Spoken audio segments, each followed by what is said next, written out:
Hey everybody, welcome to another episode of the Fantasy Football Fallout. This episode is all about the running backs, what happened in Week 6, how will it relate to Week 7 and beyond, and I'm also giving out my awards, the Dumpster Vomit Award, the Kicked in the Nuts Award, the No Soup for You Award, and of course, the ICUP Award that only gets handed out every so often. ICU Play. There's somebody I noticed this week. You're going to want to know who that is. Catch it on this episode of the Fantasy Football Fallout.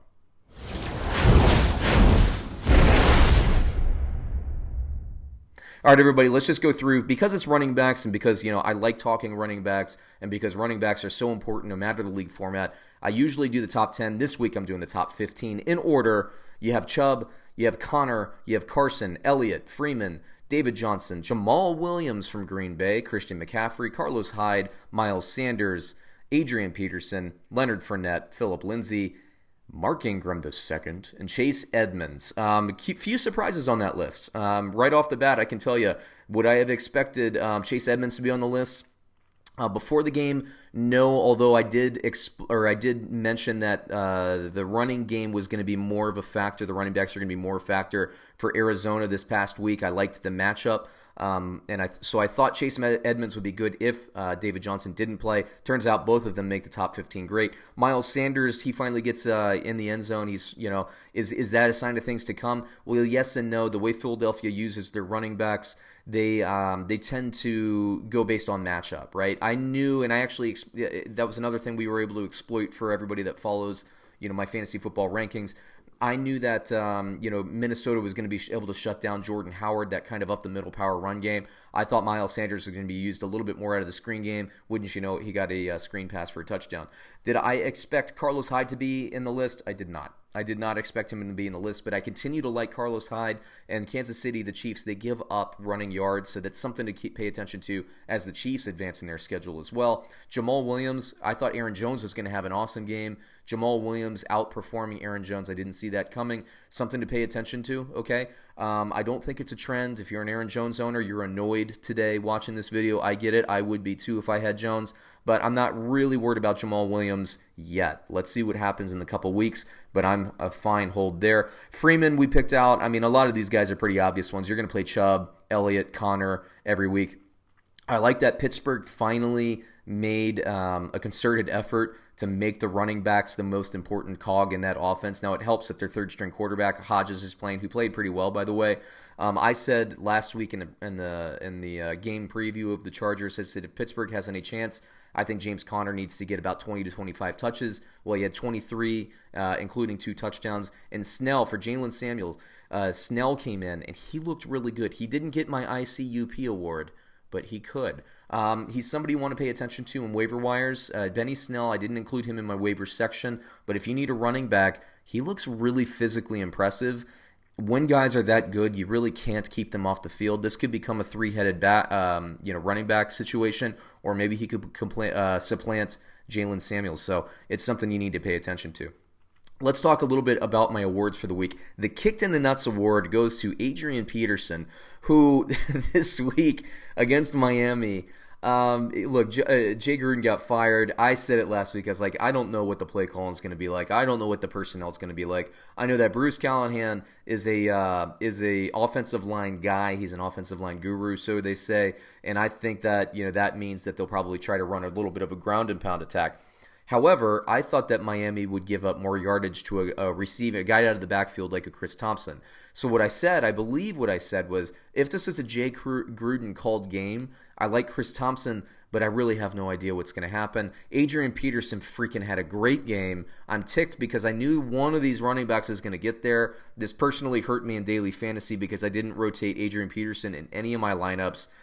Kicked me in the nuts. Got one right in the pills. My dumpster vomit player of the week is Derrick Henry, who had a nice projection, I thought, against this Denver defense. But Denver's defense came to play. No shade at Derrick Henry, who I like quite a bit. I also love that the new play caller there for the Titans, uh, uses Derrick Henry the way I feel like he should be used, which is volume. Give him volume. Don't make him a 50-50 split guy. Give him volume. Well, the Titans really couldn't get anything going. It's not Derrick Henry's fault, in my opinion, but, he is a guy that didn't hit anywhere close to projection. So is dumpster vomit fair? Probably not, but I had to pick somebody, and I figure, why not pick this guy, right? My No Soup for You award. James White, another guy that, as a projection, I thought, man, he's going to come out against the Giants on Thursday Night Football, going to have himself a great game. Who got the touchdowns? Brandon freaking Bolden. Oh, I said I got kirked from a quarterback. Kirk got me. Diggs got me in the running backs, the wide receivers. Bolden got me. Even more than Chris Thompson and Adrian Peterson got me. Oh, James White, Brandon Bolden, what are you doing to me? What are you doing? So Brandon Bolden gets the touchdowns. Do I think that's a trend? No. The New England running back situation, the whole reason I started my analytics business, my sports analytics business, was to personally, selfishly, try to figure out what the heck Bill Belichick and Josh McDaniels was going to do with these running backs. Who are they going to play? What matchups are they going to try to exploit? And for the most part, they do pretty well. That's why I was so confident in James White. It didn't happen for me. Bolden got it. And then moving forward, though, I think Bolden is a little bit less of a factor than Rex Burkhead. But Bolden has flashed in a couple of weeks now. So I think if you're looking for a running back help, running back is very, very thin out there. You can look at Brandon Bolden. I personally like Rex Burkhead a little bit more when he gets healthy. But we'll see where that goes. Now, my ICUP award, I see you play, goes to Mark Walton of the Miami Dolphins. I saw him in preseason. I like Kenyon Drake, okay? I like Balaj. But Mark Walton looks a little bit more physically imposing. I was saying it before with Benny Snell. I just think that Mark Walton is a guy that you can't really keep off the field for long. Miami's not playing well. They're going to be cycling guys in and out. I could see Mark Walton, just based on the lack of productivity in this Dolphins offense in general, if Mark Walton gets maybe 10 carries and has 50 or 60 yards, he could supplant himself or plant himself firmly atop that depth chart by the end of the year. It could happen. If you're in a dynasty league or you're desperate for running backs, you can look at Mark Walton. Like I said, Rex Burkhead. Walton is a boom or bust prospect for me. I like Benny Snell as well, but I would say Mark Walton has a clearer path to ascending the top of the depth chart. I see you, Mark. I see you. So that takes me through another episode of the Fantasy Football Fallout. I do every single position group except for kicker, because I am not going to debate whether or not the kicker is going to be able to hit the field goal on the windy day from the hash, the left hash from 50 yards. So I'm not going to do it. It's not worth your time. It's not worth mine. But I do everybody else, including defenses. So check those videos out. Please subscribe to our channel. Please like our videos. Please comment. Did somebody else kick you in the nuts? Did somebody else steal your joy? Did you notice somebody else? Please comment. I'd be curious to see what you have. Let's be interactive with this thing. Let's grow together. Watch those videos, subscribe, and we will catch you on another episode soon.